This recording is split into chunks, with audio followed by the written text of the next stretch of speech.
सगळ्यांचा आधार बनून थकलास ना, घराचा कणा बनून मान ताठ ठेवलीस, पण आज तीच मान माझ्या खांद्यावर टेकवून रडावंसं वाटतंय ना.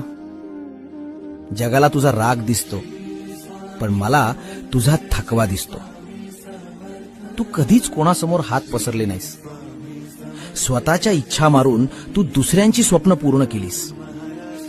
पण तुझ्यासाठी कोण रे? तुला कोणी विचारलं दमलास का? नाही ना.